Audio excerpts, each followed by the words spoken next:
കുവൈറ്റിലെ ഗൾഫ് ബാങ്കിൽ നിന്നും കോടികൾ കബളിപ്പിച്ച് മുങ്ങിയ നഴ്സുമാരടങ്ങുന്ന മലയാളികൾക്കായി കേസിൽ കൂടുതൽ വിവരങ്ങൾ കൈമാറാൻ ബാങ്ക് അധികൃതർ അടുത്തയാഴ്ച കൊച്ചിയിലെത്തും. ഇവർ കൈമാറുന്ന വിവരങ്ങളുടെ അടിസ്ഥാനത്തിൽ കൂടുതൽ കേസെടുക്കാനാണ് സാധ്യത. പണം തട്ടിയ ഭൂരിഭാഗം പേരും America, Canada, Britain, Ireland, Australia എന്നിവിടങ്ങളിലേക്ക് കുടിയേറി.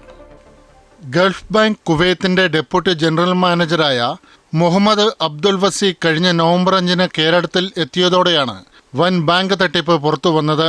2020-22 കാലഘട്ടത്തിൽ കുവൈറ്റ് ആരോഗ്യ മന്ത്രാലയത്തിൽ ജോലി ചെയ്തിരുന്ന 700 നഴ്സുമാരടക്കം 1425 മലയാളികൾ 700 കോടിയോളം ബാങ്കിനെ കബളിപ്പിച്ച് കടന്നുകളഞ്ഞെന്നായിരുന്നു പരാതി.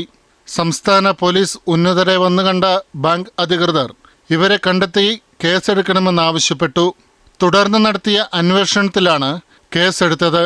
സംസ്ഥാനത്ത് രജിസ്റ്റർ ചെയ്തതിൽ 8 കേസുകൾ എറണാകുളം റൂറൽ പരിധിയിലും ഒരെണ്ണം കൊച്ചി സിറ്റിയിലും മറ്റൊരെണ്ണം കോട്ടയത്തുമാണ്.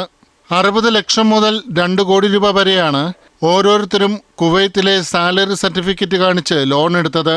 ആദ്യത്തെ കുറച്ച് തവണകൾ അടച്ച ശേഷം പലപ്പോഴായി ഇവരെല്ലാം മുങ്ങിയെന്നാണ് ബാങ്ക് അധികൃതരുടെ പരാതി. ഭൂരിഭാഗം പേരും America, Canada, Britain, Ireland, Australia എന്നിവിടങ്ങളിലേക്ക് കുടിയേറി. കൈവശമുള്ള രേഖകളുടെ അടിസ്ഥാനത്തിൽ ഇവരെ കണ്ടെത്താനാണ് സംസ്ഥാന പോലീസിന്റെ സഹായം തേടിയത്. അമൃത ന്യൂസ്, കൊച്ചി.